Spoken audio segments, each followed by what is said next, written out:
Is it time to consider these Vikings busts?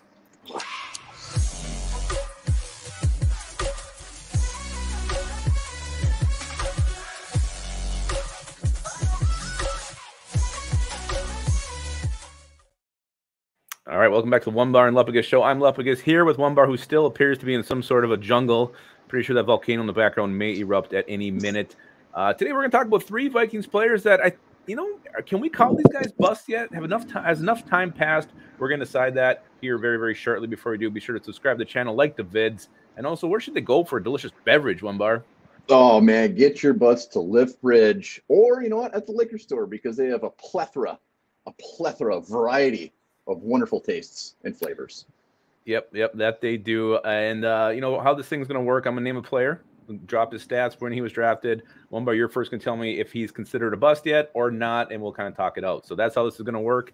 Obviously the 2021 class, you could probably call half those guys bust. It was pretty obvious. I didn't pick anybody from there, so I did 2 from 2020 and 1 from 2019. Made this a little more challenging. Let's go with the 4th round pick. And I don't know anybody that's coming. I don't know the names. And in the comments, make sure to let us know if they're busts or not in your mind. Absolutely. Let's start with 2020 4th round pick, linebacker from Oregon, Troy Dye. He has 45 career games under his belt, 6 starts, 63 tackles, a fumble recovery, and you can stop with the stats. Defended. I don't need his stats. He's a bust. But we should. What's your definition of bust? Let's make this clear. I think you got to factor in what your hope was when he was drafted. I think that's kind of what it comes back to. Let's use that. When we drafted Troy Dye, what were your expectations? What were your hopes for him? Yeah, my thing, I'm pretty close. My expectations of where he was drafted. That's it. Like the value and round. I mean, there could be a round 5 bust. So, Troy Dye. Yeah, I mean, 4th round. I consider him a bust just because he just can't get on the field as a linebacker, and when he does, he looks really bad. I mean, if he was drafted just to be a special teamer, I'd say, yeah, he's been pretty good. But I think when they drafted him, they thought of him as a potential heir apparent to actually be a linebacker. When he's out there, he's very, very not good. Bust. Yeah, my expectations were that he would become one of our outside linebackers. We had a 4-3 at that time. That one position was kind of an open door, revolving door. Someone opposite Anthony Barr. I thought Troy Dye was going to be the man. I thought he was going to be a 2nd round pick that year. But boy, he comes on the field. He looks like a freaking, I don't know, like a punter. He just backup punter. Looks like a backup punter. Yeah, and he just never, panned out as a linebacker. He has, forged the role as a special teamer, which is great. But for a 4th round pick, I think you got to call this guy a bust. I really do. Special teamers are for 6th, 7th round undrafted free agents, not for 4th round stud linebackers of Oregon.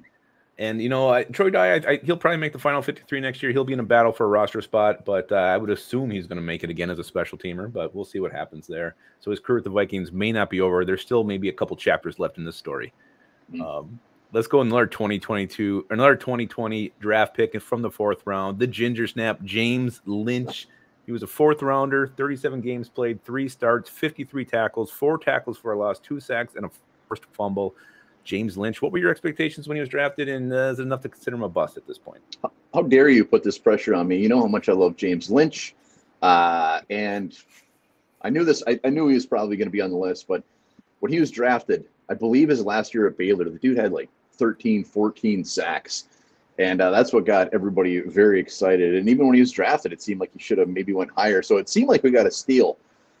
But he hasn't been that guy. I wasn't even listening to your stats, but what's he got, like 3 career sacks maybe? We pay attention, please. He's got 2 career sacks. Sorry. You said James Lynch. I got all hot and bothered and flustered. Sure. So he's not been that interior penetrator, and that's what I wanted. I didn't want him to, I didn't think he was going to be the starting defensive end or defensive tackle that's also going to get 10 to 15 sacks, but maybe like 4 to 5, maybe 6 sacks a year. We can just put him in passing situations, but he's actually did have a very good year this year, I thought. And I think he's turned the corner where he's going to be a nice rotational piece, but not the sack guy.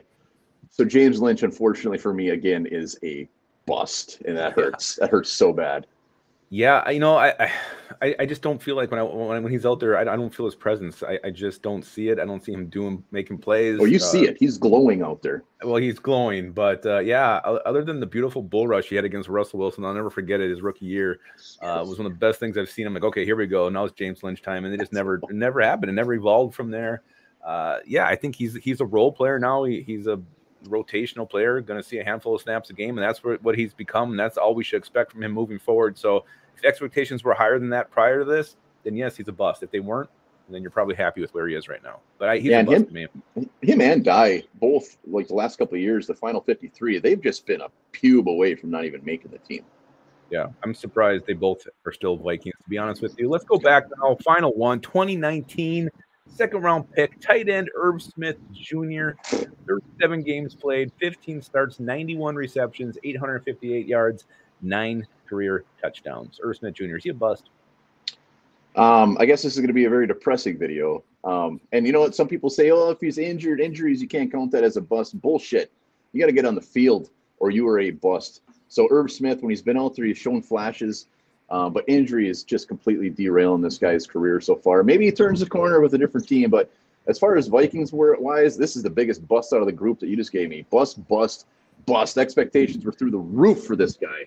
Yeah, this is a double D bust. To me, his career stats are what I expected from him in year 2. 91 receptions, 858 yards, and 9 touchdowns. That's how excited I was for Irv Smith Jr. and what he could do in this offense.